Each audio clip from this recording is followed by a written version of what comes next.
নমস্কার, আমি প্রবীর। আজ আবারও আমি চলে এসেছি এই কেশবচন্দ্র নাগের নবগণিত পঞ্চম শ্রেণীর যে গণিত বইটি রয়েছে তার প্রশ্নমালা ৩৯-এর সমাধান নিয়ে, অর্থাৎ পৃষ্ঠা ১৭৩। এটি আমাদের প্রথম পর্ব, এই তল পরিমাপ বা ক্ষেত্রফল বিষয়ক। তো সেই কারণে বলবো যে সম্পূর্ণ ভিডিওটা দেখো, আর তার সাথে সাথে অবশ্যই ভিডিওটি ভালো লাগলে লাইক, কমেন্ট এবং শেয়ার করো। আমরা আমাদের এই ত্রিনেত্র চ্যানেলের মাধ্যমে প্রত্যেকটি প্রশ্নমালা ধরে ধরে তোমাদের সমাধান করেছি। আজও আমরা এই পর্বে তুলে ধরব মূলত যে সমস্ত সূত্রগুলো রয়েছে এই তল সম্পর্কিত বা ক্ষেত্রফল সম্পর্কিত, সেই তল পরিমাপের ক্ষেত্রফল, পরিসীমা অর্থাৎ আয়তক্ষেত্র, পরিসীমা এবং বর্গক্ষেত্রের পরিসীমা, তাদের ক্ষেত্রফল, তাদের প্রত্যেকের বাহু বা দৈর্ঘ্য এবং প্রস্থ কিভাবে নির্ণয় করতে হয় তা সম্পূর্ণরূপে আমরা এই পর্বে তুলে ধরব। আর সেই সঙ্গে সঙ্গে আমরা এই ১৭৩ পৃষ্ঠার ১৫ থেকে ২০ দাগের যে সমস্ত অঙ্কগুলি রয়েছে তার সমাধানও আমাদের এই পর্বেই তুলে ধরব। তো সেই কারণে সম্পূর্ণ ভিডিওটা দেখতে হবে, আর তার সাথে সাথে অবশ্যই লাইক, কমেন্ট, শেয়ার করে আমাদের এই ভিডিওটিকে সকলের মধ্যে ছড়িয়ে দিতে হবে। আর অবশ্যই প্রত্যেককে বলবো যে চ্যানেলটিকে সাবস্ক্রাইব করে রাখো। তো চলো আজ আমরা শুরু করছি এই প্রশ্নমালা ৩৯-এর তল পরিমাপ বা ক্ষেত্রফল বিষয়ক অধ্যায়টি। তো আমরা শুরু করছি প্রথমে আয়তক্ষেত্র দিয়ে। তো দেখো, আয়তক্ষেত্র বলতে এই হলো তার চিত্র। এটা হলো একটা আয়তক্ষেত্রের চিত্র, আর এটা হলো আমাদের একটা বর্গক্ষেত্র। এটা হলো একটা বর্গক্ষেত্র। এক্ষেত্রে এই আয়তক্ষেত্রের এটাকে বলবো আমরা দৈর্ঘ্য, আর এটাকে বলছি আমরা প্রস্থ। আর বর্গক্ষেত্রের ক্ষেত্রে এগুলোকে বলছি আমরা বাহু। তো এই তফাৎটা কেন? তাই এক্ষেত্রে এর দৈর্ঘ্য অর্থাৎ লম্বার দিকে অংশটাকে আমরা বলছি দৈর্ঘ্য। এই অংশটা হলো দৈর্ঘ্য, এটা হলো দৈর্ঘ্য, এটা দৈর্ঘ্যের দিক। আর এটা হলো প্রস্থ, এটা প্রস্থ, এটা প্রস্থের দিক অর্থাৎ চওড়াটা। আয়তক্ষেত্র কি না, যার বিপরীত বাহুগুলো পরস্পর সমান এবং কোণগুলি হবে সমকোণ বা ৯০ ডিগ্রি। আবার বর্গক্ষেত্রের ক্ষেত্রে কি হবে না, এগুলো হলো প্রত্যেকটি বাহুই এর সমান। বর্গক্ষেত্রের প্রত্যেকটি বাহু সমান এবং কোণগুলি হবে ৯০ ডিগ্রি করে। তো এবার আমাদের এই আয়তক্ষেত্রের যদি আমরা পরিসীমা বার করি, আয়তক্ষেত্রের পরিসীমা, আয়তক্ষেত্রের পরিসীমা, পরিসীমা সমান সমান কি লিখতে পারি আমরা না, দৈর্ঘ্য, আবার এই দৈর্ঘ্য আছে, আবার প্রস্থ আছে। তো সেই কারণে পরিসীমা মানে এর চতুর্দিকের যোগফল। তাহলে আমরা লিখব যখন, তখন লিখব ২ গুণ দৈর্ঘ্য যোগ প্রস্থ, দৈর্ঘ্য যোগ প্রস্থ একক, অর্থাৎ যে এককে দেওয়া থাকবে। এটা হলো আয়তক্ষেত্রের পরিসীমা। এবার আয়তক্ষেত্রের যদি দেখা যায় পরিসীমা দেওয়া রয়েছে, দৈর্ঘ্য চাওয়া হচ্ছে, তাহলে আয়তক্ষেত্রের দৈর্ঘ্য সমান সমান কি হবে, দৈর্ঘ্য সমান পরিসীমা বাই 2। পরিসীমাকে ২ দিয়ে ভাগ করব, বিয়োগ প্রস্থ লিখব, বিয়োগ প্রস্থ, তত একক হবে যে এককে থাকবে। ঠিক একই রকমভাবে আয়তক্ষেত্রের যদি আমরা প্রস্থ বার করি, আয়তক্ষেত্রের প্রস্থ সমান পরিসীমা বাই 2 বিয়োগ হবে দৈর্ঘ্য এই এককে। এটা হলো আয়তক্ষেত্রের পরিসীমা সম্পর্কিত। এবার যদি আমরা আয়তক্ষেত্রের ক্ষেত্রফল বার করি, আয়তক্ষেত্রের ক্ষেত্রফল সমান সমান হবে দৈর্ঘ্য গুণ প্রস্থ, দৈর্ঘ্য গুণ প্রস্থ, এটা হবে বর্গ একক, এটা হবে আয়তক্ষেত্রের ক্ষেত্রফল। এবার যদি আয়তক্ষেত্রের ক্ষেত্রফল দেওয়া থাকে, সেখান থেকে যদি আমরা দৈর্ঘ্য চাই, তাহলে কি হবে না আয়তক্ষেত্রের দৈর্ঘ্য, অর্থাৎ ক্ষেত্রফল দেওয়া আছে তার দৈর্ঘ্য বার করব। তাহলে সেক্ষেত্রে ক্ষেত্রফল ভাজিত হবে প্রস্থ,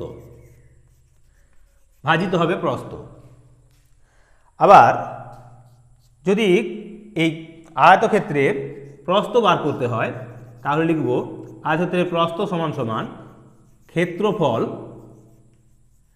ভাজিত দৈর্ঘ্য।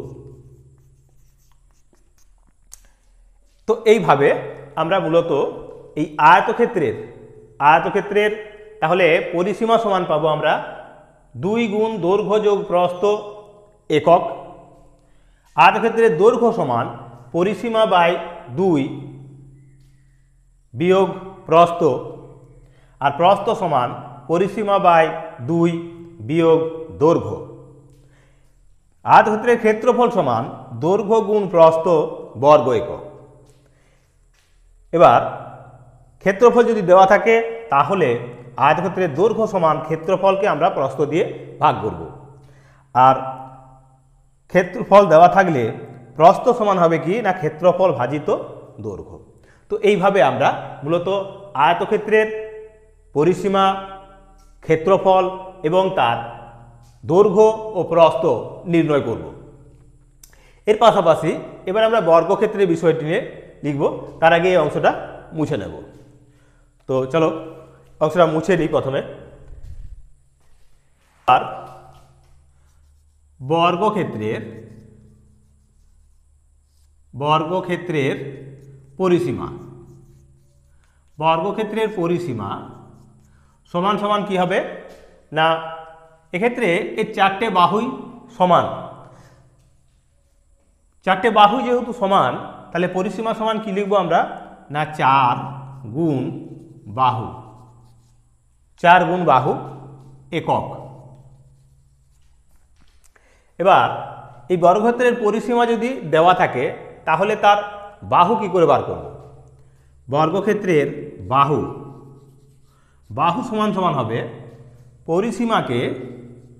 পরিসীমা ভাজিত হবে 4 একক, অর্থাৎ পরিসীমাকে যদি আমরা 4 দিয়ে ভাগ করি, তাহলেই পেয়ে যাব সেই বর্গক্ষেত্রের বাহু। এবার বর্গক্ষেত্রের ক্ষেত্রফল বা কালি, এরও ক্ষেত্রফল বা কালি আমরা বার করে দেখিয়ে দিয়েছি তোমাদের আয়তক্ষেত্রের। এবার আমরা এই বর্গক্ষেত্রের ক্ষেত্রফল, তাহলে ক্ষেত্রফল বা কালি কি হবে সমান সমান হবে বাহুর বর্গ, অর্থাৎ বাহু গুণ বাহু বা বাহুর এক্ষেত্রে বর্গ, এখানে লিখব আমরা বর্গ একক। এবার যদি বাহু দেওয়া থাকে, তাহলে ক্ষেত্রফল পেলাম আমরা বাহুর বর্গ করে দিলেই ক্ষেত্রফল হয়ে গেল। এখন আমাদের যদি বাহু চাই, ক্ষেত্রফল দেওয়া আছে, তাহলে বাহু সমান কি হবে? বাহু সমান ক্ষেত্রফলের বর্গমূল,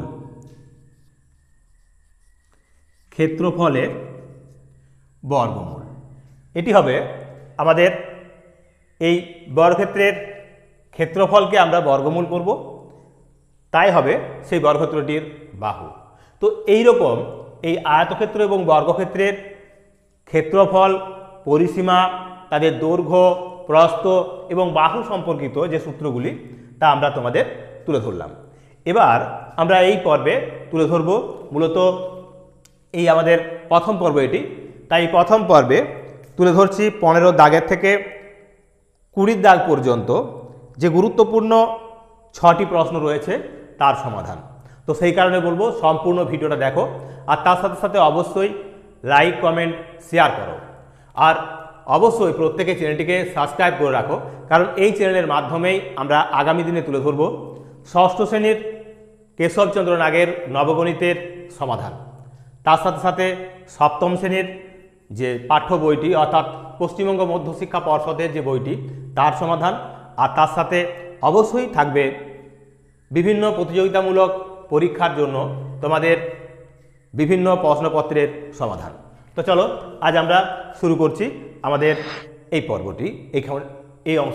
তো দেখো আমাদের আজকে যে প্রশ্নপত্র, সেই প্রশ্নপত্রের প্রথমেই রয়েছে 15 দাগের প্রশ্নে কি রয়েছে না, তোমাদের স্কুলের ফুটবল খেলার মাঠ 90 মিটার দীর্ঘ ও 60 মিটার প্রশস্ত, প্রতি বর্গমিটার 20 পয়সা হিসাবে উহাতে ঘাস বসাইতে কত খরচ হইবে। তাহলে প্রতি বর্গমিটারে বলেছে, তার মানে আমাদের এই আয়তকার যে ফুটবল মাঠ তার আমাদের কি বার করতে হবে না, ক্ষেত্রফল বা কালি বার করতে হবে।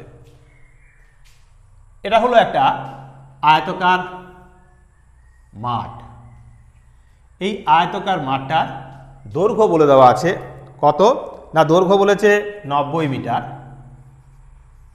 90 মিটার, আর প্রস্থ বলে দেওয়া আছে 60 মিটার, 90 মিটার এবং 60 মিটার। এখন এর থেকে আমাদের কি করতে হবে না, এর প্রথমে ক্ষেত্রফল বা কালি বার করতে হবে। তাহলে লিখব আমরা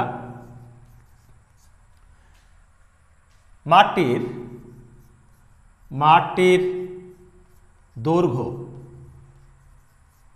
সমান সমান 90 মিটার, প্রস্থ সমান সমান 60 মিটার। তাহলে দৈর্ঘ্য এবং প্রস্থ হলো 90 এবং 60 মিটার, তাহলে 90 মিটার এবং 60 মিটার। এখন আমাদের কি করতে হবে না, এদের কালি বা ক্ষেত্রফল। তাহলে অতএব মাঠটির ক্ষেত্রফল সমান সমান 90, আমরা জানি কি না আয়তক্ষেত্রের ক্ষেত্রফল সমান দৈর্ঘ্য গুণ প্রস্থ। তাহলে এখানে আমরা লিখতে পারি দৈর্ঘ্য গুণ প্রস্থ সমান সমান 90 গুণ 60 বর্গমিটার সমান সমান হবে কি হবে গুণ করবো এটা না, এই 9 এবং 6 গুণ করে নেব, তাহলে হবে 6 9 54, আর এই দুটো শূন্য বসিয়ে নেব, তাহলে 5400 বর্গমিটার, মানে 5400 বর্গমিটার।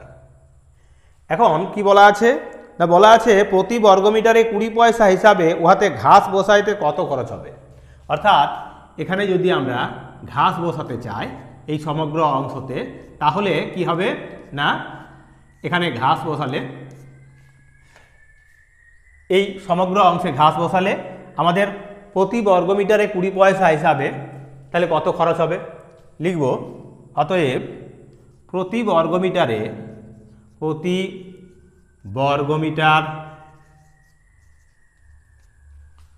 20 পয়সা হিসাবে ঘাস লাগাতে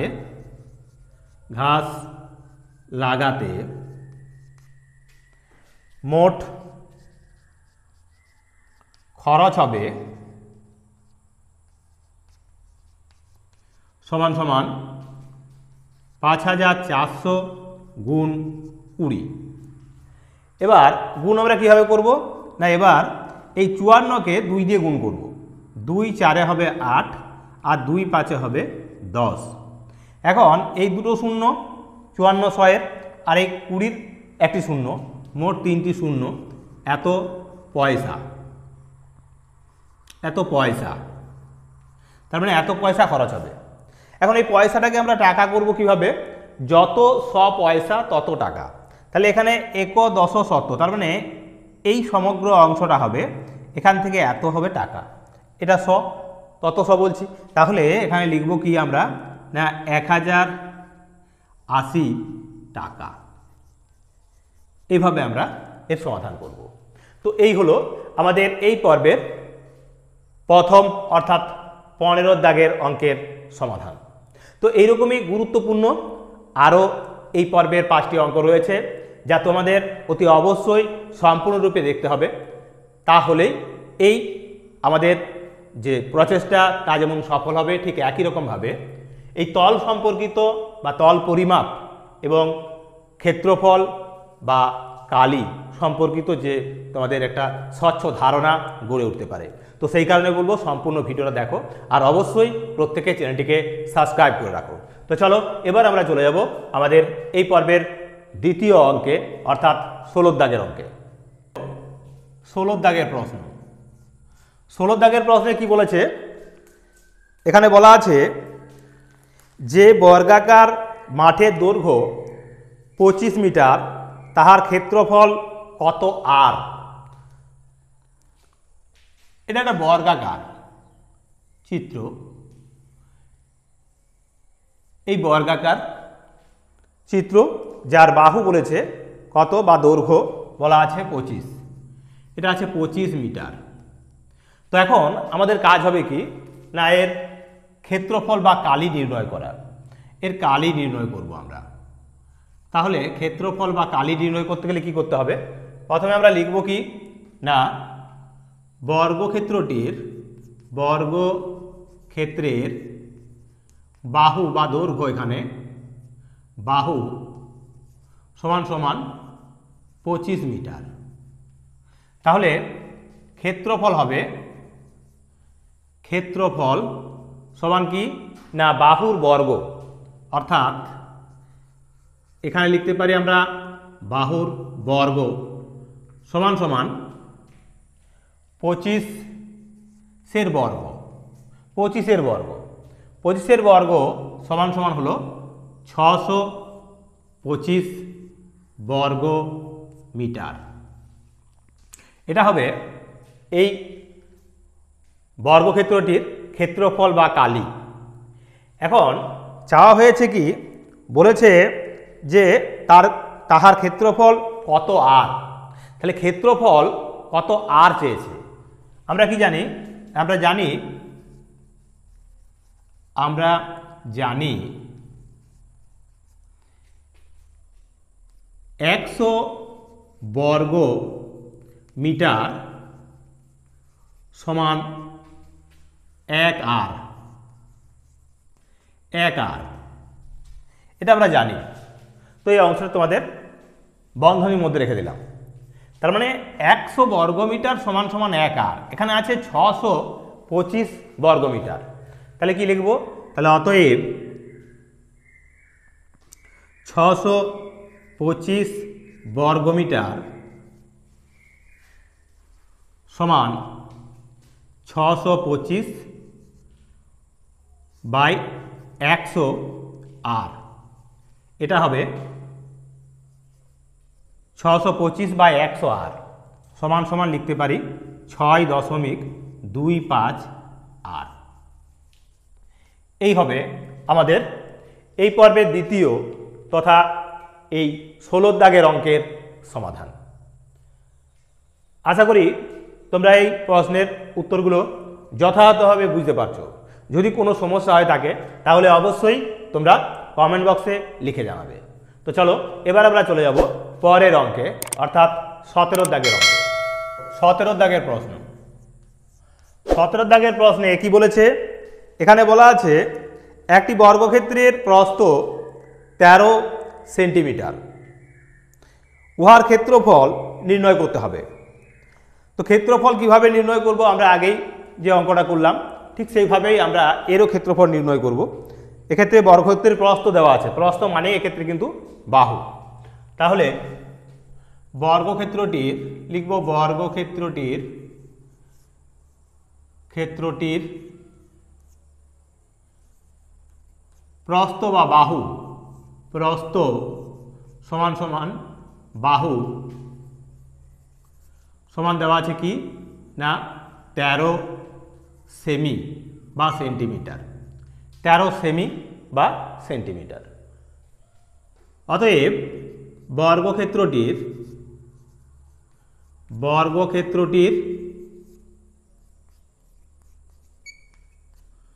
ক্ষেত্রফল বা কালি সমান সমান কি হবে না বাহুর বর্গ সমান, এখানে বাহু বলতে 13 এর বর্গ, এত বর্গ সেমি সমান 13কে 13 দিয়ে গুণ করলে হয় 13 13 169 বর্গ সেমি। এটি হবে আমাদের বর্গক্ষেত্রটির ক্ষেত্রফল। তো এটাই চাওয়া হয়েছিল যে উহার ক্ষেত্রফল কত হবে। তো এটি হলো ওই বর্গক্ষেত্রটির ক্ষেত্রফল, অর্থাৎ আমাদের 17 দাগের অঙ্কের এটি সমাধান। এবার দেখো 18 দাগের প্রশ্ন। 18 দাগের প্রশ্নে কি বলেছে? 18 দাগের প্রশ্নে বলা রয়েছে যে বর্গক্ষেত্রের ক্ষেত্রফল 1.44 আর তার পরিসীমা কত। তাহলে ক্ষেত্রফল দেওয়া আছে। প্রথমে বর্গক্ষেত্রটির ক্ষেত্রফল সমান সমান 1.44 আর। আমরা এর আগেই তোমাদের জানিয়েছি যে 1 আর সমান 100 বর্গ মিটার। তাহলে একে যদি আমরা 100 দিয়ে গুণ করি তাহলে কি হবে না দশমিকটা উঠে যাবে। সমান সমান লিখব আমরা 144 বর্গ মিটার, 144 বর্গ মিটার। এটা আসলে 100 দিয়ে গুণ হলো, মানে এই 1.44 গুণ 100 সমান সমান হয়েছে এই 144 বর্গমিটার। এখন বাহু সমান কি না √, ক্ষেত্রফল অর্থাৎ ক্ষেত্রফলের বর্গমূল। ক্ষেত্রফল সমান আমরা ক্ষেত্রফল বলতে কত না 144, তার বর্গমূল করব। 144 এর বর্গমূল কি না 12, তাহলে লিখব 12 মিটার। তার মানে বর্গক্ষেত্রটির বাহু হবে 12 মিটার। এখন বর্গক্ষেত্রের বাহু যদি দেওয়া থাকে তাহলে বর্গক্ষেত্রের পরিসীমাটা কি হবে? কারণ চাওয়া হয়েছে কি প্রশ্নে বলা হয়েছে বর্গক্ষেত্রটির পরিসীমা কত। তাহলে লিখব অতএব বর্গক্ষেত্রটির পরিসীমা সমান সমান 4 গুণ বাহু সমান 4 গুণ বাহু বলতে কত না 12, এখানে মিটার আছে তাই মিটার লিখব সমান 12 4 48 মিটার। এই 48 মিটার হবে তাহলে আমাদের এই বর্গক্ষেত্র, এরূপ যে বর্গক্ষেত্রটা যার একটা বাহু পেয়েছিলাম 12, তার 4টে বাহুর দৈর্ঘ্য বা যোগফল সেটা হবে কত 48 মিটার। তো এই হলো আমাদের এই পর্বের এই 17 এবং 18 আরও গুরুত্বপূর্ণ দুটি প্রশ্নের সমাধান। তো এইরকমই গুরুত্বপূর্ণ বাকি আরও দুটি প্রশ্ন রয়েছে, তাহলেই আমাদের এই পর্বটা শেষ হবে। তো সেই কারণে সম্পূর্ণ ভিডিওটা দেখতে থাকো, আর অবশ্যই তোমাদের মতামত জানাও কেমন লাগছে প্রশ্নগুলোর সমাধান, এবং সেই সঙ্গে তোমাদের বুঝতে কোনো জায়গায় কোনো সমস্যা থেকে থাকলে অবশ্যই কমেন্ট বক্সে লিখে জানাও, আর অবশ্যই প্রত্যেকে চ্যানেলটিকে সাবস্ক্রাইব করো। তো চলো এবার আমরা চলে যাব পরের প্রশ্নের সমাধানে। 19 দাগের প্রশ্ন। 19 দাগের প্রশ্নে কি বলেছে না এখানে বলা রয়েছে একটি আয়তক্ষেত্রের দৈর্ঘ্য 18 সেমি ও প্রস্থ 12 সেমি, উহার ক্ষেত্রফল কত। তাহলে আয়তক্ষেত্রের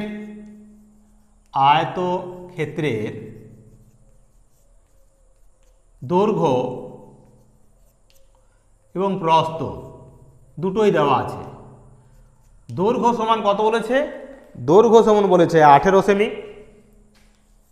আর প্রস্থ সমান বলেছে 12 সেমি। 12 সেমি। এখন আমাদের কি বার করতে হবে না, যা দৈর্ঘ্য এবং প্রস্থ দেওয়া রয়েছে যে আয়তক্ষেত্রটির, তার ক্ষেত্রফল বার করতে হবে। তার মানে এই দৈর্ঘ্যকে প্রস্থ দিয়ে গুণ, তাহলেই ক্ষেত্রফল হয়ে যাবে। তাহলে অতএব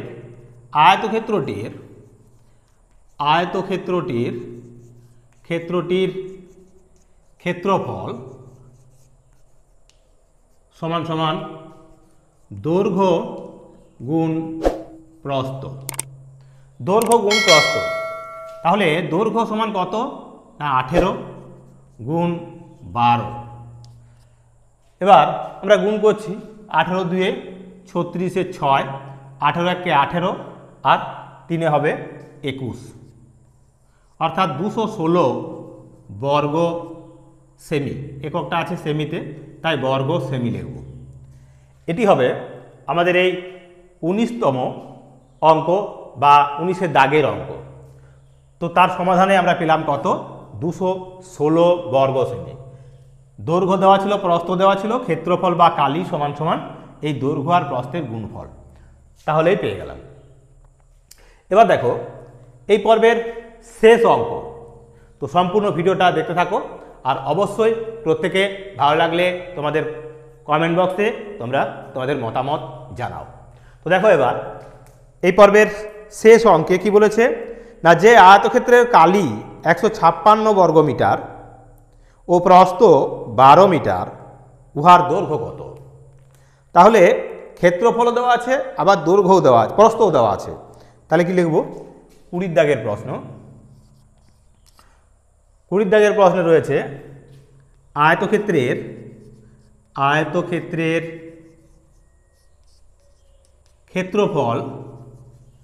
ক্ষেত্রফল বা কালি সমান সমান কত আছে? 156 বর্গমিটার।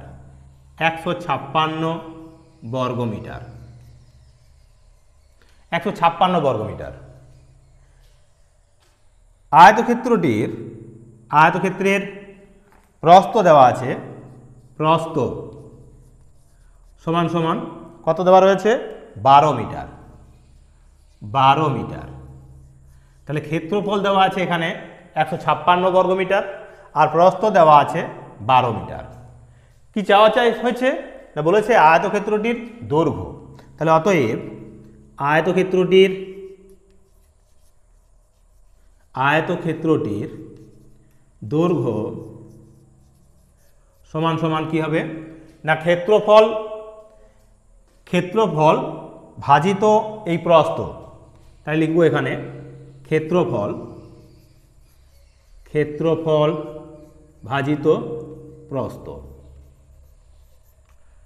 ক্ষেত্রফল সমান কত আছে? 156। তাকে আমরা ভাগ করব কত দিয়ে? 12 দিয়ে। এবার 156কে যদি 12 দিয়ে ভাগ করি, তাহলে কি করব না, 12 একে 12, 15 ছিল, থাকে কত না 3, 36 হচ্ছে, 12 3 হবে 36, অর্থাৎ 13 মিটার। 13 মিটার। তাহলে দৈর্ঘ্য পেলাম আমরা 13 মিটার, প্রস্থ দেওয়া ছিল কত? 12 মিটার। তাহলে এই হলো আমাদের এই পর্বের শেষ তথা 20 দাগের প্রশ্নের সমাধান। তো এইরকমই যে গুরুত্বপূর্ণ যে সমস্ত অঙ্কগুলো রয়েছে এই কেশবচন্দ্র নাগের নবগণিত বইটিতে, আমরা ধরে ধরে প্রত্যেকটি প্রশ্নমালার প্রতিটি অঙ্কের সমাধান আমাদের এই ত্রিনেত্র চ্যানেলের মাধ্যমে, যেমন গত পর্বগুলির মাধ্যমে তুলে ধরেছি, আজও ঠিক একই প্রয়াস চালিয়ে যাচ্ছি। আগামী দিনেও ঠিক একই রকমভাবে ষষ্ঠ শ্রেণীর গণিতের সমাধান বা কেশবচন্দ্র নাগের যে বই রয়েছে তারও সমাধান আমরা তুলে ধরব। প্রত্যেক বৎসর আমরা নতুন নতুন যে সমস্ত ভিডিওগুলো রয়েছে তোমাদের তুলে দিচ্ছি বা দিতে থাকব। তো সেই কারণে সেই সমস্ত ভিডিওগুলো যাতে করে তোমরা সহজেই পেতে পারো, সেই কারণে অবশ্যই তোমাদের এই ত্রিনেত্র চ্যানেলটিকে সাবস্ক্রাইব করে, শেয়ার করে, অন্যান্য বন্ধু বান্ধবদের আরও উৎসাহিত করে এবং আমাদেরকে উৎসাহিত করে তোমরা ধন্য করছো, এর জন্য অসংখ্য ধন্যবাদ জানিয়ে আজকের মতো এই পর্বটি শেষ করছি। আগামী পর্বে এরকমই আরও গুরুত্বপূর্ণ ভিডিও নিয়ে আমরা হাজির হয়ে যাব। নমস্কার।